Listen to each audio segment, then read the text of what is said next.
Hello, StarCraft fans. Welcome to Inside the Champ, the StarCraft discussion show where it's our job to interview interesting people in the StarCraft community and tease out insights about them and their projects. I'm your host, Drekken, and I am joined here always, first and foremost, with Dave Endersword. Dave, how are you this episode? I'm doing pretty good. We're moving on to this topic, probably my most visited StarCraft site, aside from maybe Team Liquid itself. Do you still visit Team Liquid? I do. I still do. Yeah. Do you visit it more or less than Reddit? Reddit I don't even consider a StarCraft site, but I visit Reddit. It's just literally permanently open. But just not hit refresh? Yeah, sometimes. But like I visit tons of subreddits though. But I visit the StarCraft Reddit a lot. But I do still go to Team Liquid, but mostly as a point to navigate the streams or to look up a WCS bracket or something. I use the forum. Well, Liquipedia and like Team Liquid are like, in my mind, two separate sites. So like I personally put like Liquipedia as like the highest site I would visit if we're not counting Reddit. But what would you like for Team Liquid? What would you go there for? I mean, I know this episode's not about Team Liquid, but I'm just curious. I go so Team Liquid because they've got stream listings there. So I'll do that. Okay.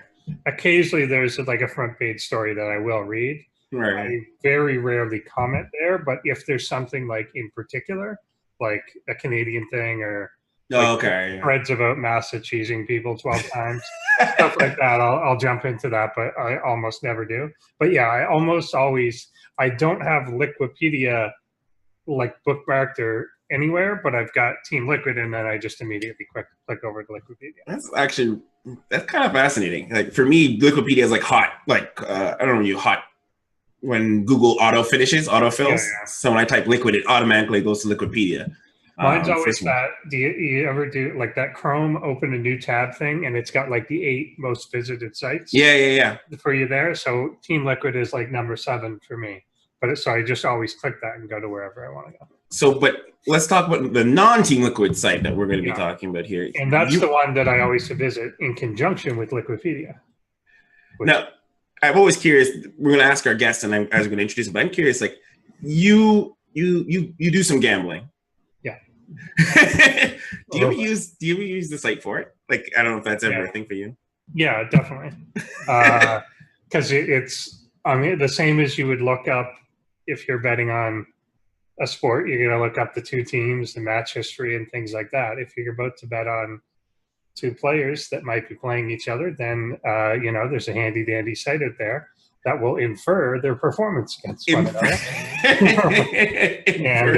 and tell you their history, last time they played, like everything like that. So yeah, why wouldn't you use those resources? Like either that or you're just like guessing. Have you made any money like gambling on StarCraft? Maybe. Maybe not as much as some people we know, but for sure. But yeah, decently. There's still a bit of an edge there. If you know, particularly if you know people, and you know their tendencies and stuff like that, you can often, there's definitely an edge there if you know some stuff about it. It's like you could just infer, based on like your knowledge of like players intimate, especially if you like know Masses in the bracket. Like, yeah, I try not to bet on him because it's too close. Like, no, just like I try and avoid, just in case. You don't want to make it look like anyone's involved in anything. So I usually bet on people more that I don't know, but I still know a lot about them. So, yeah. Okay, so non-gambling. We are here. We have the founder of the site that we were talking about in question. The title of this episode we are talking about. Now, I should have asked him to confirm because I've always pronounced it my own way, but I'm going to pronounce it. Everyone pronounces it. Does everyone? Okay, good. I pronounce it Aligulac. Yeah. Is that the way you pronounce it? I just say Caligula. but yeah, I think Aligulac is what I say now. But it took a while for me to learn how to even spell it. I don't even spell it properly. I just type in something approximate in Google and it would bring me there. I would just type in some nonsense word and then SC2 and I would find it. So we have the founder of Aligulac, Eivind Fonn. Welcome, Eivind. Thank you. So tell us, like, are we pronouncing that correctly? Like, who's right, who's wrong? What's the correct way? Personally, I would say Aligulac. So there's no U, but a U sound. So Aligu, no. Aligu. Aligu. Yeah, but Aligu. Okay. But like, yeah, you can butcher my name and you can butcher the website name if you like to. That's just fine with me. Is there an origin to it? There has to be. Like what's that mean? Yeah, you got it right when you. That's what I thought. When you mentioned Caligula. But there's nothing more deep than just. I thought it was a cool name. Yeah. I was really hoping you'd be like, I loved Caligula. He was like the best emperor. Nah, I'm not about to go there. Yeah. He remains morally questionable. I feel like most people do. I feel like a lot of people who watch the show won't even know who Caligula. Or maybe he's widespread enough. Everyone should go watch a documentary about him and then read the book I, Claudius. He's only in the beginning. I mean, he's the prime go-to example for a crazy Roman emperor. So yes, yeah, yes. That and like Nero. Yeah. Nero was more methodically an asshole. Caligula was just literally crazy. Yeah, absolutely. Okay, so you got the inspiration from, or at least the name from it. Just the name. That's it. No actual, obviously, parallels between Caligula. Caligula didn't used to rank gladiators. In my mind, I thought that was going to be the story. And like in my mind, I was like, is there any kind of statistical connection between the problem with ranking gladiators in the same way is they could be like 50-0, but the moment they're 50-1, that's it. It's kind of irrelevant. Yeah. So you started this site roughly in January 2012. Yeah, I looked it up while we were starting the stream actually, and it's more like December 2012. So. Oh wow, that's an entire year difference. Yeah. So in terms of like the idea of starting the site, what's the story behind that? Like, where were you? Where can you give me the exact place you were when you had the idea to do the site? Well, I was in Switzerland and I was doing my PhD, and I was spending more time watching professional StarCraft than I did doing my PhD. And I think at the time, well, I don't know if they still do it now because I haven't really been paying attention very much lately. But at the time, Team Liquid had the Liquid database or whatever it was called. I don't remember. Like Liquipedia? No, not Liquipedia. Like the TLPD or something? Oh, like was that PD? Yeah. That was it. Yeah. Wait, what does the PD do? I feel like I don't know the PD. I forget what that stands for. Pro Gaming Database, I believe. Yeah. Player base. And they had the ELO ranking of players.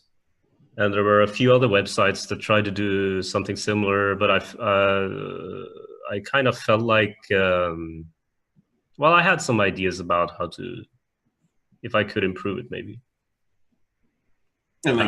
So I kind of went around and did some research, and I designed a system, and I spent some time before making the website posting these results, like these numbers, on the Team Liquid forums. Like ahead of every game in every GSL knockout match or whatever, I would post these like predictions about what's about to happen.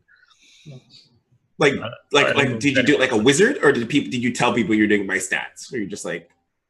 No, I gave actual numbers and percentages and stuff like this, and I don't know if anyone remembers that now, actually. Anyway, but I almost vaguely do, but I wouldn't have connected the two. But I remember people doing that. Yeah. It's probably, yeah, I did that, and then I turned it into a website. Were you pulling the data from Team Liquid PD, or were you collecting your own? I got data from TLPD and from one other website, which was more recently updated with StarCraft 2, or had more StarCraft 2 data, which sorry to say to whoever made this website, I can't remember right now. I'm sure they won't take offense if they're even still around. Probably gone. Yeah, probably gone. Well, with that, when you turned the site into, or you made the site, so is that in December 2012, or was that like? Yeah, I think I coded the website in like, I don't know, 3 weeks or so. Early December, late November. It's definitely very well made for that. Because I feel like it hasn't changed since. It was worse then. Not much worse, maybe, but it was worse. I keep forgetting that what we should way back playback some of these sites and like. Yeah, true. Compare it. Actually, you know what, Tara? If you can do that, you should way back playback the site for us, so we can look at it at some point. So you mentioned the PhD though early. I'm curious. Did you finish? Yeah, I finished. Okay. And is your degree in anything like statistical or? No, it says computational science on it, which I guess is fair. I'm a sort of a statistician on the side, I guess. Yeah. But do you have like a fascination with math in general, and that's kind of how this all Yeah, absolutely. Yeah, I'm a total math nerd. Yeah. And are you a chess player? Because I noticed the ELO scale is basically the chess ELO scale. Yeah, when I get in the mood, I play chess, but I wouldn't it's not something consistent. So that means, did you do a bunch of research on different rating systems to choose the rating system for Aligulac, or how did you sort of land down on what was the best system for what you were doing? Well, okay. When I say I did research, it wasn't that much really. So there's ELO, yeah, and there's a enhancement of ELO called Glico. Yep. Which was fairly easy to understand, so I figured why not go with it. Like, it seemed to have pretty good references and so on. And then I made an enhancement to Glico, which is the splitting up of the rating into matchups. Makes sense. Which I consider to be my contribution. It's pretty good because it lets us show Maru is better against Zerg than Magnus Carlsen is at chess. Yeah. Yeah, don't go comparing those numbers. I'm sure you knew that. It sounds actually about right. But yeah, because you're on a similar scale. But yeah, that's cool. And it is awesome to see. Like, one of the things that I do like about it is that it does make that breakout. Like, for someone like Maru, for instance, who's like #1 at the moment, there is a 300-point difference, actually more than a 300-point difference between his worst to his best matchup. So it's kind of neat to see that as well. Yeah, that's huge. When you designed the site, did you think that your site might get used for esports betting? Was that something that you thought as a use case, or is that even a use case? I guess really. Yeah, that's a tough one to answer. I for sure never intended it to be used that way. Although, like, I realized, of course, it's pretty obvious that you could do it. Yeah. I guess I'm just either a pessimist or a realist with respect to my own creation, and I wouldn't really go about doing that myself. But if someone does it and is able to make a profit doing that, then all the power to you. Exactly. Has Blizzard ever asked you to use your data for anything in terms of?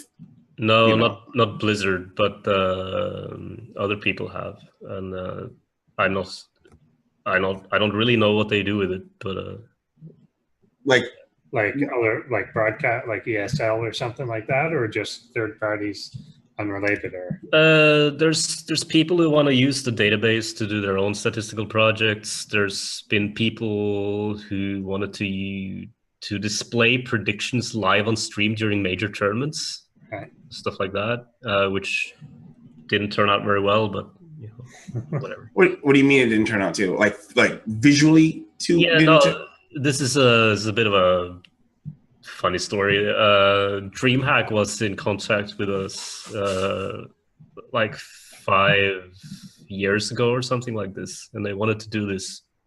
They wanted to display predictions live on stream, right? And we have an API for this. So what they could do was just to plug into that API and serve those numbers.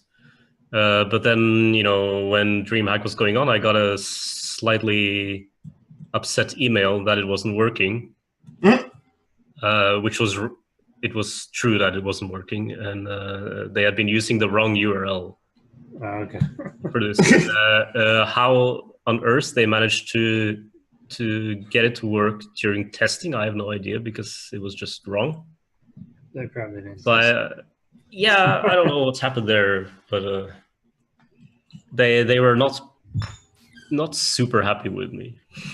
Okay, but like they use your API. Isn't the API just like open for anybody to kind of go to, or did you do like special kind of concessions for that? Like why would they be angry with you versus like angry with their inability to pull the data properly? They certainly should be angry with their own inability to pull the data properly.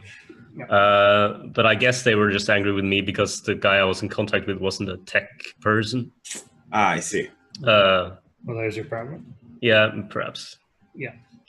It seems like they could have gone to the inference page and just retyped the number. It only gives you like a few numbers. They could have just typed it all into a graphic. So what was it? What was the end result though? Was the data just wrong, or were they unable to just display it? Like, why would? Well, they just got junk back from the server, so I guess they just didn't end up displaying anything on stream. So you said that's 5 years ago? Has organizers not been using have no organizers used the API since to pull data for streams?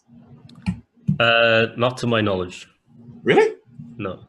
That seems like a lost arc, right? Like a lost opportunity. Yeah. It does. I like when some casters definitely refer to this. Like you definitely hear Nathaniel Surati or someone refer to like statistics of past matchups and things like that. It always bothers me when people don't, or they talk about like one player having a huge advantage, and then when you look here, it's actually the exact opposite. But yeah, I mean, it definitely gets used, but maybe not.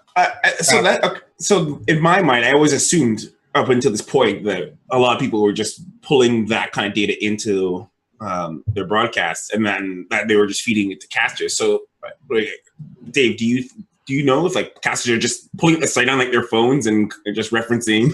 I could say I've done it. Like if I've ever cast anything, then I'm doing it. When we did the show, the preview show for Austin, obviously this is the site that I have open, absolutely, because I don't know who half these people are. So it's great for that sort of thing, to like, especially for like someone that's essentially a no name, to look up what their actual history is. But I know I've definitely seen other like the more pro-y casters do it. And I'm pretty sure that they've always, like, anytime there's a computer in front of them, I'm pretty sure this is one of the things that's open. That's interesting that that tournament organizers don't pull more data from the site in general. And I wonder if it's just like a use case of the APIs, doesn't fit too well with graphics. It could be like I'm not a web designer or an API designer or anything like that. I'm a more of a theoretical person. But I'd like to say also that I think I kind of prefer it this way.